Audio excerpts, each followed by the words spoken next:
it's got to hurt a little bit. It's got to sting. It's got to have a little bit of meaning behind it.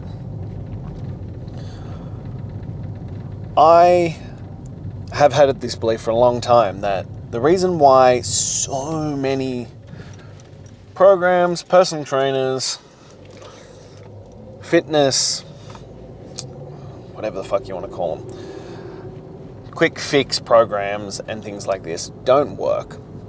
One, if you're using the quick fix short-term concept at all, yeah, it's not going to work, because fitness isn't a short-term investment. This is a lifelong commitment. This is just your new norm. But that's a story for another day.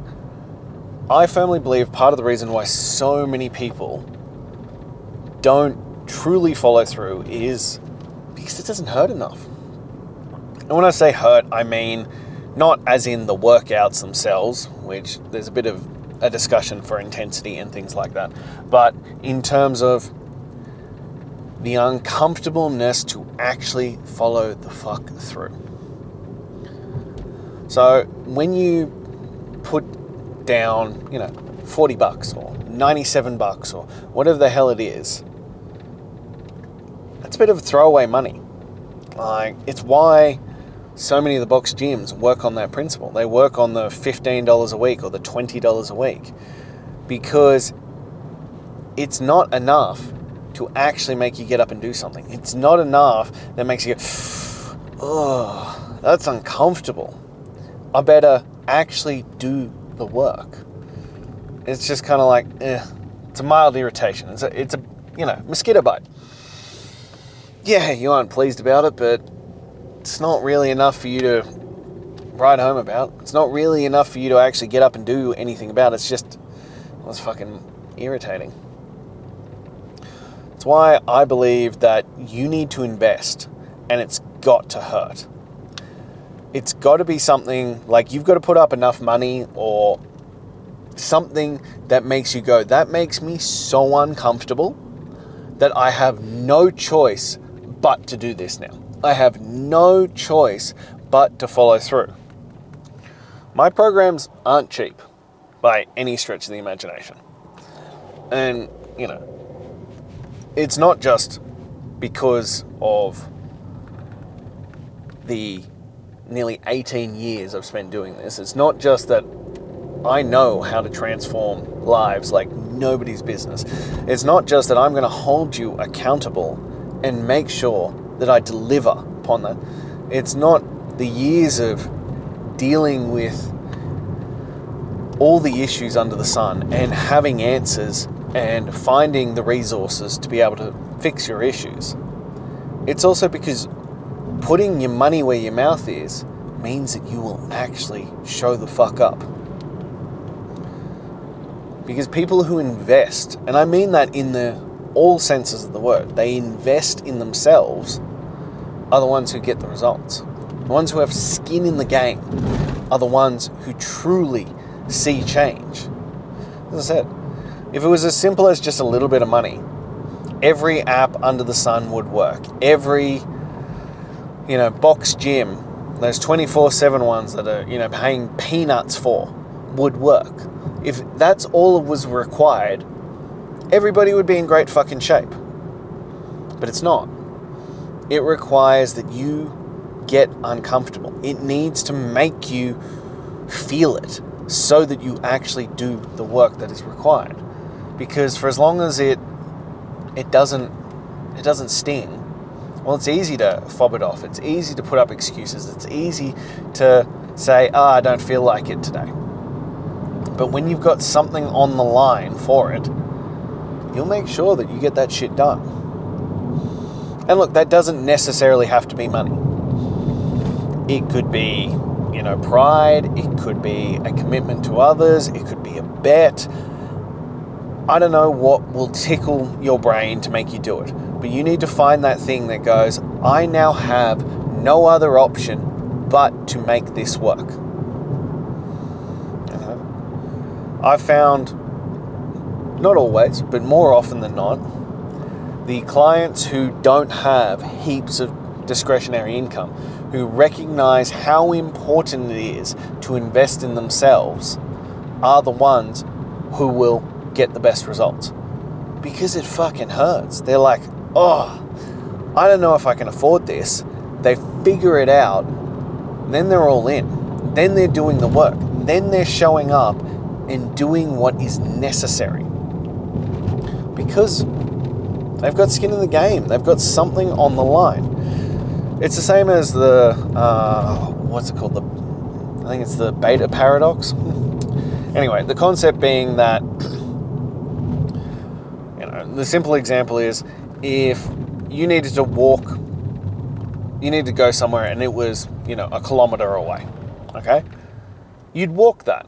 But now if it's 2 kilometers away, you'll probably drive it, even though driving the 2 kilometers is way faster than walking the 1 kilometer.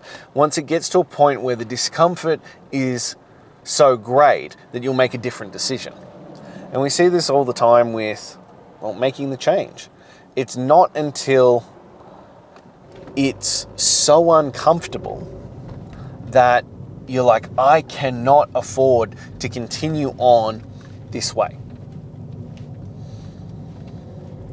And this is also why I think a lot of people mess up when it comes to their training. Because when it's just mildly uncomfortable, as I said, back to that slightly irritating, slightly annoying, when your life is okay, it's nowhere near where you want it to be. It's nowhere near, the way you want your life to be, but it's not that bad. It's just not great. You're most likely going to continue to stay there. You're most likely going to not do anything to change because, it's not that bad, and you can make the justification as to why you don't need to do something different, as to why you don't actually need to invest in yourself. But when it becomes a point of, I cannot stand for it to stay this way any longer, suddenly that's when you'll do something about it. And it's the irony of the situation that you're better off it being a worse situation than an average situation. Because in a worse situation, you'll do something to change. You will make the decision that you cannot continue this way. And I think it's the same with the health and exercise. It's the same with the fitness. You need it to be that so uncomfortable that you have no other choice.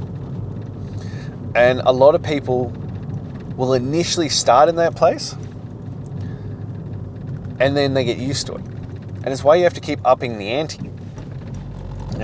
If you're like, I'm so uncomfortable and I hate the man in the mirror because, the man tits and my stomach hanging over my pants, and I hate who I've become and I hate how I look naked and all this kind of stuff.